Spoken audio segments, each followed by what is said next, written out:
Hi everyone, this is Omega Eagle, and I'm here with Jinxeekatt. How are you doing today? I am so great. Thank you so much for having me on today.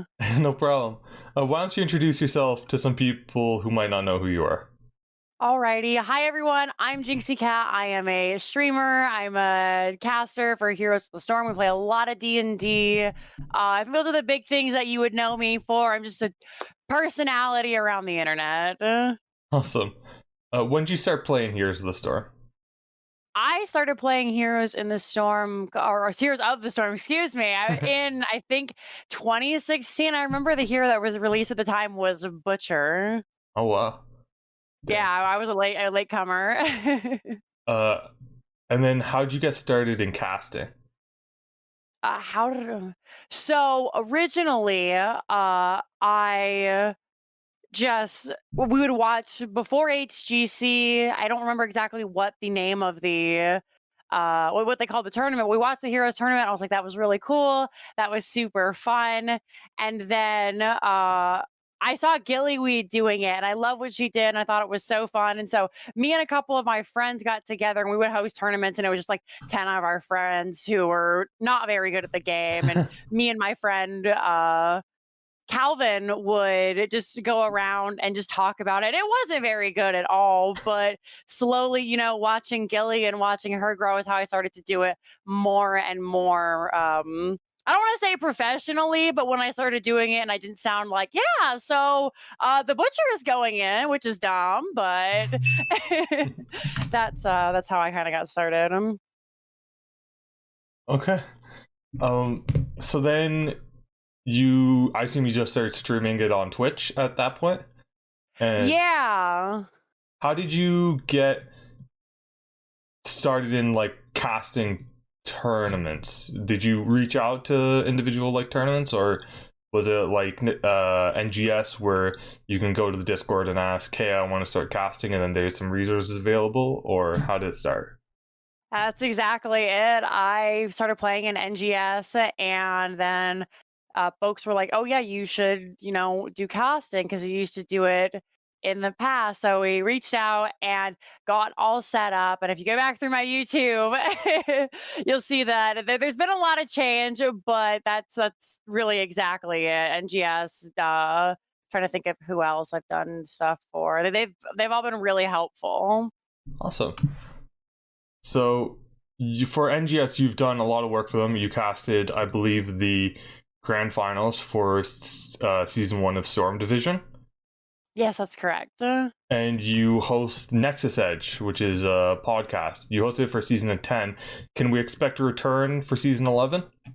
We're trying so very hard right now for season 11. The big thing we need is a producer. So if anybody is looking to produce it, then we would love to have it back. Otherwise, I might step into the producer role, so I'll still be there. It'll just be a more behind the camera role. What does the producer do exactly for So you? the producer is a lot of, they're the ones who run the stream. They set it up. We have a whole Google Doc, and it's pretty easy to fill out, but it's just like, what are we talking about this week? What do we talk about last week? And then they do just the special visual effects like you saw beforehand, the things that warm up, because we usually start the stream about 15 minutes before the show starts, and then switching scenes, that kind of stuff. So it's just the technical side of Twitch, really. Okay.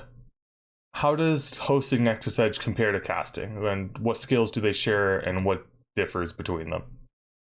So when I started hosting, it was actually really interesting, just because when we came back from our first episode, our producer at the time, who was Linehouse, who was a fantastic person, said that Dax and I, we needed to interact a little bit more and less so as caster and co-caster. So it was a lot of me doing a lot of speaking, and then he would add commentary. And they had told us that, you guys need to kind of have your own segments and talk about these things. So it differs in the fact that it's not, one dominant force and then somebody adding their input. It's a lot of, this is mine, this is yours, and then we confer, and it's more of a conversation. Whereas casting is usually, you have somebody who's specifically the color commentator who talks about talents and why groups are doing what they're doing, getting camps. And then you have your play by play, who's the person who covers team fights and those kind of things. So they do share a lot in the fact that you have to discuss with each other and you have to kind of know, what the other excels at. But the hosting, again, like I said, was just more of we need to be talking to each other instead of, really trying to have one person just r- drive the show and the other adds what they find intriguing or necessary. Okay. You mentioned the color caster and the play-by-play caster. Which would you say you are? I prefer to do play by play just because I have such a quick mind. Sometimes you'll see in my cast, especially, my mind will run faster than my mouth. So I like the action of it. I think it's so much fun. And the color, there are still some things that I struggle with. Like, why did they take that camp there? Why did they hold it? So you'll usually see me color casting, or excuse me, by play casting, but I do a little bit of both. Okay. And what do you think your strengths are as a caster? And why should people listen to your cast specifically? Because there's so many different streams going on at once. So I think a lot of the strength comes in my draft knowledge and then talent choice. I'm not always 100% on where folks are on the map and why they should be, but I do feel I have a lot of strength in understanding why the comp comes together the way it does. And then my team fight casts, I think, are pretty solid. There are a lot of folks who sometimes they take the team fight and they whip through the abilities without the audience understanding why, like what's coming out or why or who's going down. I really try to focus more on the quality of what's going on. So, if an epic wombo combo, we'll talk about who went down, what heroic abilities did what. And we always try to just, touch the talents a little bit so everybody kind of knows what the build is going throughout. So, and instead of just feeding folks or a little bit of information, we talk about here's what they do. This is why they do it. And I think it's a little bit more engaging. Yeah, sounds like. So, what are your favorite kind of matches to caster? Are those the kind of matches with the wombo combos that you talked about? Is it the ones with the interesting talent choices, or I think honestly, like a standard match is my favorite. Whenever it's a lot of team fighting all at once, where they're fighting for minutes straight. You'll see heroic abilities come out several times in a team fight. It's very exhilarating, but it gets kind of exhausting, sometimes. And you hit a certain peak of hype where you can't go any more hype without just screeching into the microphone. So I love when they have a little bit of time to break off and they come for a team fight. Like, I'm trying to think of any kind of map. Doing the Spider Queen is a really fantastic one that I enjoy casting because it's a slow start. You can talk about what the teams hope to do, why they're doing it, and then you have the team fight over the turning points or a lot of little skirmishes. And then, games like Dragonshire or Hanamura Temple, it can be a little bit waiting for that strike where you're like, okay, they're going top and now they're rotating bottom and now they're going top. Ooh, somebody took a camp. It can get a little dull. yeah? A lot of people I know they do not like Dragon Chariot even to play on. Uh, I'm one of those people.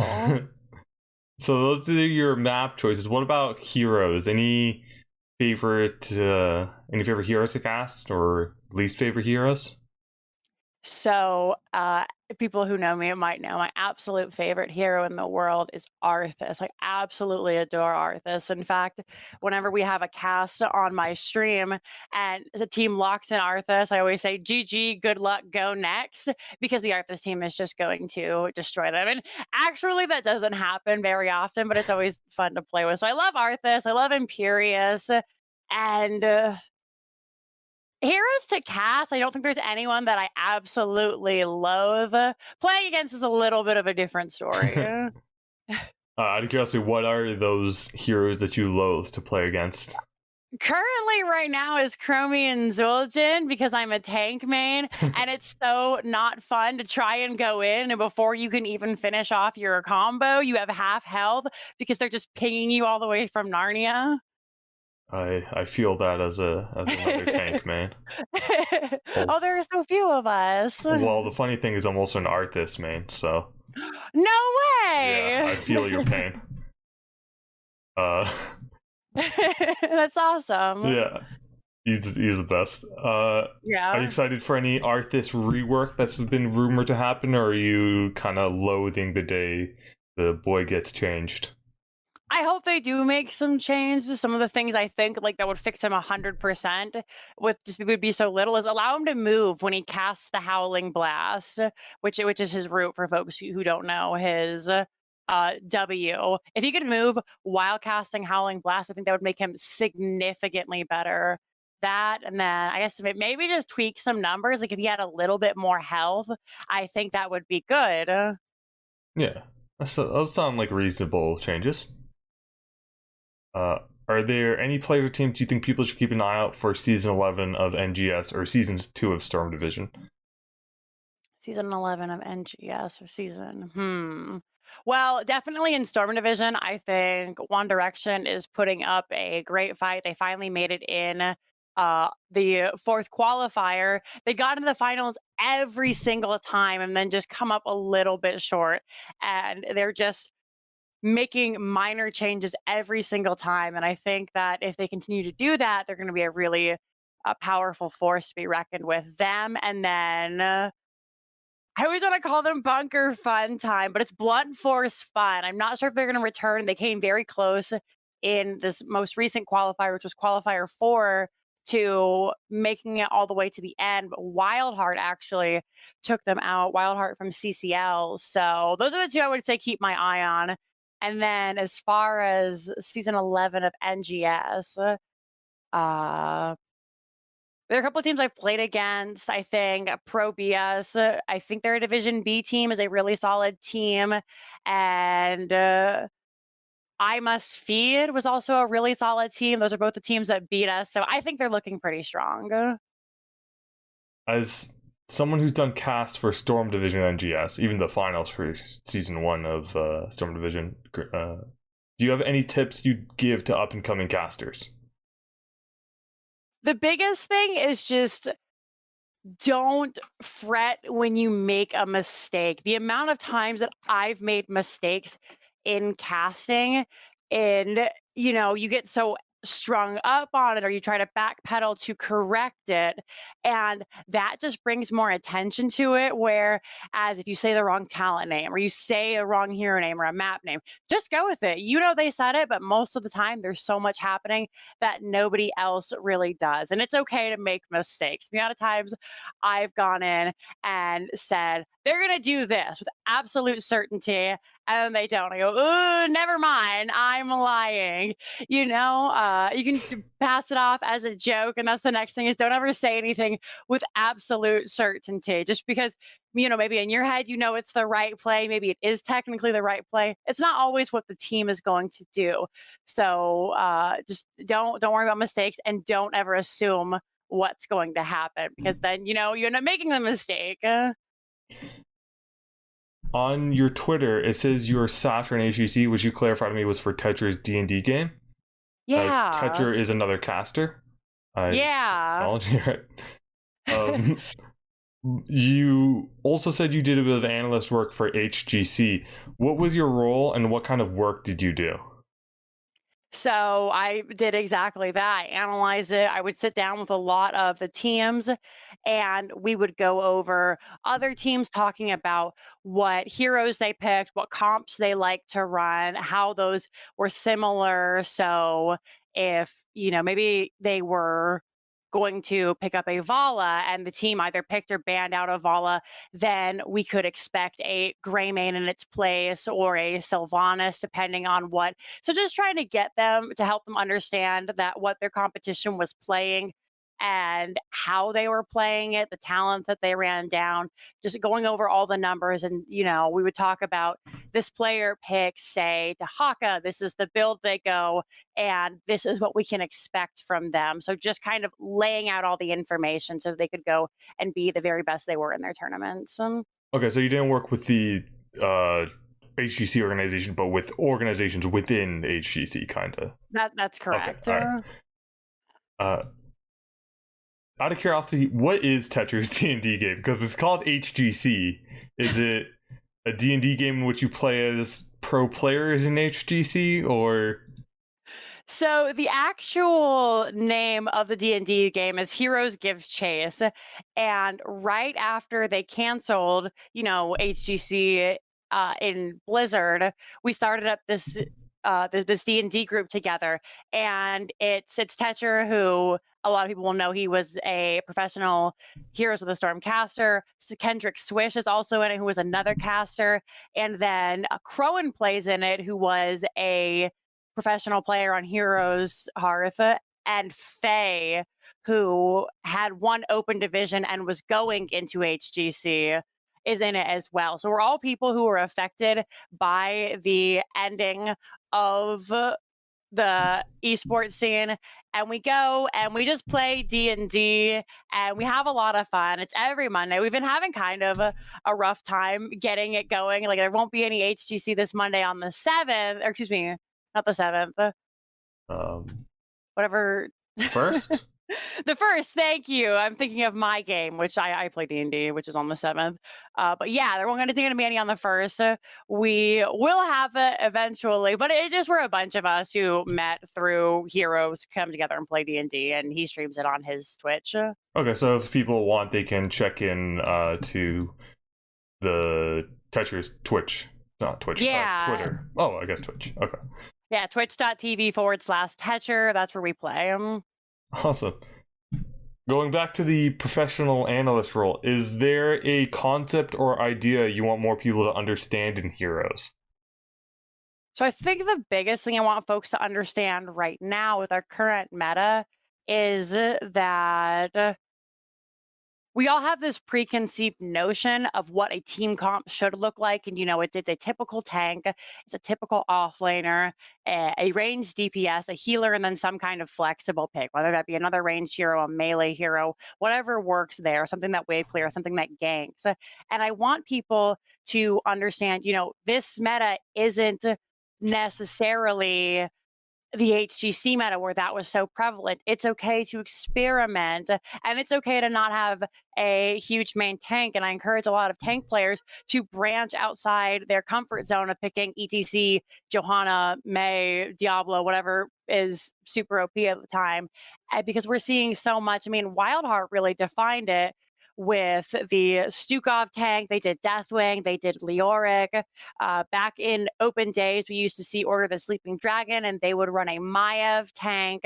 So I encourage a lot of people to look at unusual hero picks and see what they want to accomplish, as opposed to what heroes they need. If you want to lock somebody down really hard, I think Maiev is a fantastic tank to go in. If you want to be a really sustaining comp, then Leoric is so strong, or Stukov is very strong. If you want to keep people off of a point, you can get your hands on a Chromie and a Deathwing. Those are insane pickups. So just don't continue to see, we have to do this because without this, it's done. And maybe you'll fail the first couple of times. Maybe after 15 games, you'll realize, okay, these heroes don't work together. It doesn't mean that the composition is bad. We just need to find what works. So expand your hero pools. Okay, I have a couple more questions about that, if you don't mind me asking. Yeah, of course. So the first one is, would you recommend people do these experiments in Storm League?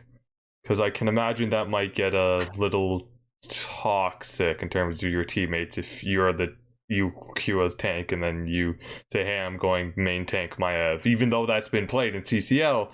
It's just what are your thoughts on that?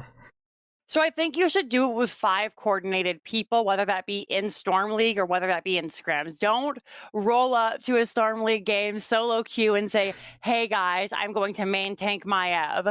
Because if you've got you're like, I'm going to main tank Maiev, and then you get like an Azmodan and a Zul'jin, you can't really do a whole lot with those heroes with that pick, right? So if you're going to do it in Storm League, do it as 5, and you're gonna probably bleed ranked points, and that's okay.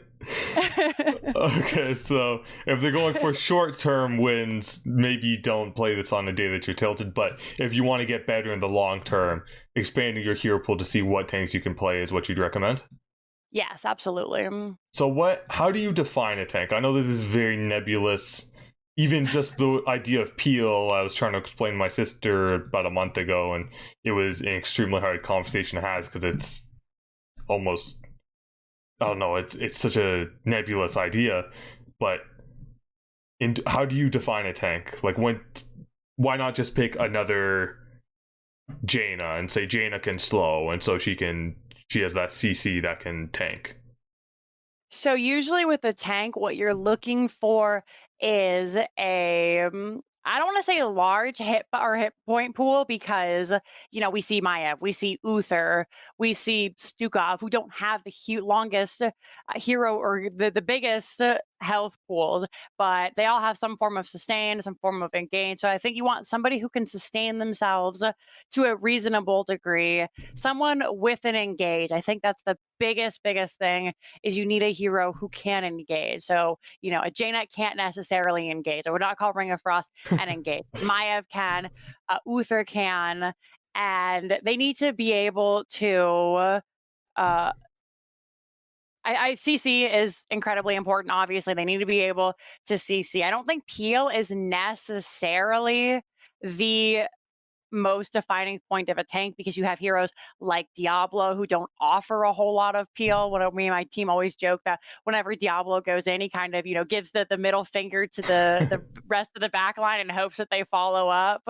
So peel I don't think is the most important, but they should be able to provide some kind of safety for their team. It doesn't always have to be in the form of an ability. If you know that I keep going back to the Maya because it's such like the weirdest pick is if she's got Warden's Cage up and she has her Umbral Bind up, then you don't really want to engage into that because you can get trapped in there. So she offers safety and that kind of respect. So just such hero that offers safety that has a reasonable health pool, has some form of a sustain or escape, and then is able to engage. I think those are the biggest defining us. And then being able to body block.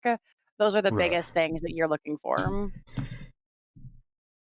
Going off, are you happy with tanks in the game as they stand right now, or would you like to see more of a traditional tanks? I'm a little bit underwhelmed with what tank players have to work with right now, just due to the fact that we're kind of falling into that rut again, where there are only so many viable tanks. Diablo, he's the king right now once again. I think Diablo is incredibly fun. Johanna has really never been knocked off that pedestal, but there's been such a meta shift of blowing up the front line that it is kind of difficult to just pick a traditional tank, which it doesn't ever necessarily a problem with the tanking heroes themselves. More so, I would like to see changes to Tychus. I would like to see changes to Zul'jin. It's only been a couple of weeks, so I'm sure Blizzard is in the works, but I would like to see more love for them because it feels so bad to come in knowing you're making the sacrifice to defend everybody else and then to just get demolished for it because everyone and their grandma now has some form of percentage damage. Everyone can attack from so far. It's difficult to get in there as a melee hero. Is there anything you'd like to see Blizzard do? Not necessarily about the tank situation specifically, but just in general, is anything you'd like to see Blizzard do?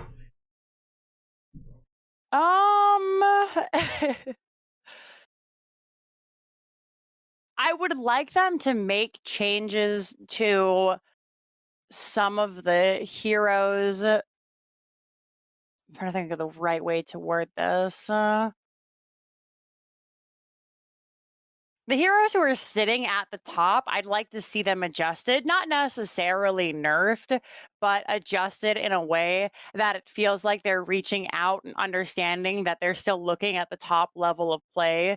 Because you can adjust, Valera in health or points or whatever they're doing, but that doesn't make its way to the toppest level of play unless they give her some kind of absurd buff. It's more for someone who comes on and they're playing quick match and they are frustrated because Valera ruins their game a lot. Meanwhile, Medivh, Chromie, Tychus, they're all sitting at the top, and it's been over a month, in some cases, 3 or 4 months, and nothing has really been done to maybe prevent them from being a first pick, first ban. So I would like Blizzard to look at some of those heroes and cater to the top level of play rather than, or I guess in addition to, not rather than, in addition to quick match heroes.